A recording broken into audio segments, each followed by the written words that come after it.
ಹಿರಿಯ ರಾಜಕಾರಣಿ ಹಾಗೂ ನಮ್ಮ ಕರ್ನಾಟಕದ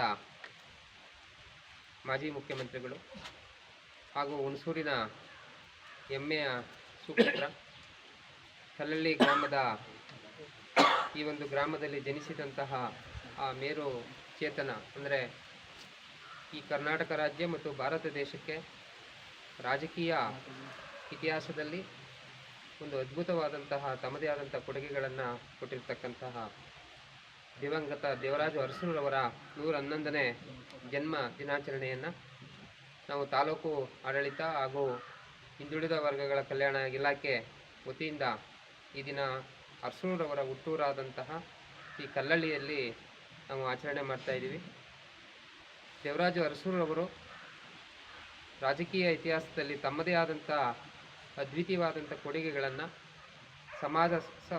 ಸಮಾಜವನ್ನು ನಿರ್ಮಾಣ ಮಾಡಲಿಕ್ಕೆ, ಹಿಂದುಳಿದ ವರ್ಗಗಳ ಅಭಿವೃದ್ಧಿಗೋಸ್ಕರವಾಗಿ ಯಾರು ಈ ದೇಶದಲ್ಲಿ ತಳ ಸಮುದಾಯ, ಸೂರು ಇಲ್ಲದೆ ಇರತಕ್ಕಂಥವ್ರಿಗೆ ಸೂರು, ಜಮೀನು ಇಲ್ಲದೆ ಇರತಕ್ಕಂಥವ್ರಿಗೆ ಜಮೀನು ಅನ್ನುವಂಥ ತನ್ನದೇ ಆದಂಥ ವಿಶಿಷ್ಟವಾದಂಥ ಕೊಡುಗೆಗಳ ಮೂಲಕ ಅವರು ಅಮರರಾಗಿದ್ದಾರೆ.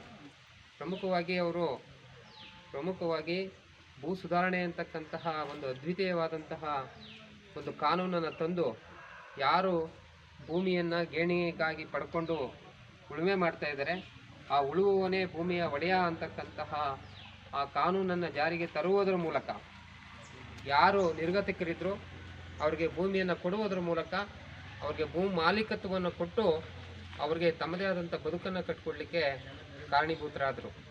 ಅದರ ಜೊತೆಗೆ ಹಿಂದುಳಿದ ವರ್ಗದವರಿಗೆ ಮೀಸಲಾತಿಯನ್ನು ಕಲ್ಪಿಸಬೇಕು ಅಂತೇಳಿ ಆವನೂರು ಆಯೋಗವನ್ನು ರಚನೆ ಮಾಡುವುದರ ಮೂಲಕ ಎಲ್ರಿಗೂ ಕೂಡ ಶೈಕ್ಷಣಿಕವಾಗಿ ಉದ್ಯೋಗದಲ್ಲಿಯೂ ಕೂಡ ಮೀಸಲಾತಿಯನ್ನು ಜಾರಿಗೆ ತರುವುದರ ಮೂಲಕ ಎಲ್ರಿಗೂ ಕೂಡ ಅವಕಾಶವನ್ನು ಮಾಡಿಕೊಟ್ಟಂತಹ ದೇವರಾಜು ಅರಸೂರವರು ನಮ್ಮ ಹುಣಸೂರಲ್ಲಿ ಜನಿಸಿರ್ತಕ್ಕಂಥದ್ದು ಹೆಮ್ಮೆಯ ವಿಚಾರ. ಹಾಗೆಯೇ ಅವರು ಬರೀ ಹಿಂದುಳಿದ ವರ್ಗಕ್ಕೆ ಅಷ್ಟೇ ಅಲ್ಲ, ಎಲ್ಲ ಸಮುದಾಯದವ್ರಿಗೆ, ನಿರ್ಗತಿಕರಿಗೆ ತಮ್ಮದೇ ಆದಂಥ ನಿಟ್ಟಿನಲ್ಲಿ ಹಲವು ಶಿಕ್ಷಣ ಕ್ಷೇತ್ರದಲ್ಲೂ ಕೂಡ ವಿದ್ಯಾರ್ಥಿ ವೇತನ ಆಗಿರ್ಬೋದು, ವಿದ್ಯಾರ್ಥಿ ನಿಲಯಗಳನ್ನು ಸ್ಥಾಪನೆ ಮಾಡುವುದರ ಮೂಲಕ ಮುಖ್ಯವಾಗಿ ಶೈಕ್ಷಣಿಕ ಕ್ಷೇತ್ರಕ್ಕೆ ತಮ್ಮದೇ ಆದಂಥ ಕೊಡುಗೆಗಳನ್ನು ಕೊಟ್ಟಿದ್ದಾರೆ. ಆ ನಿಟ್ಟಿನಲ್ಲಿ ಪ್ರಮುಖವಾಗಿ ಅವರು ಉಳುವವನೇ ಭೂಮಿಯ ಒಡೆಯ ಅಂತಕ್ಕಂಥ ಕಾನೂನನ್ನು ತಾವು ಭೂಮಾಲೀಕರಾಗಿದ್ದರೂ ಕೂಡ ಇದೇ ಗ್ರಾಮದ ಒಬ್ಬ ಚೆಲುವಯ್ಯ ಅಂತಕ್ಕಂಥ ಒಬ್ಬ ವ್ಯಕ್ತಿಗೆ ಅವರ ಭೂಮಿಯನ್ನೇ 4 ಎಕರೆ ಭೂಮಿಯನ್ನು ಅವ್ರಿಗೆ ಮಾಲೀಕತ್ವವನ್ನು ಕೊಡುವುದರ ಮೂಲಕ ಫಸ್ಟು ತಮ್ಮ ಜಮೀನನ್ನು ಬೇರೆ ಹೋಗೋದ್ರ ಕೊಡುವುದರ ಮೂಲಕ ಇಡೀ ಕರ್ನಾಟಕಕ್ಕೆ ಮಾದರಿಯಾದರು.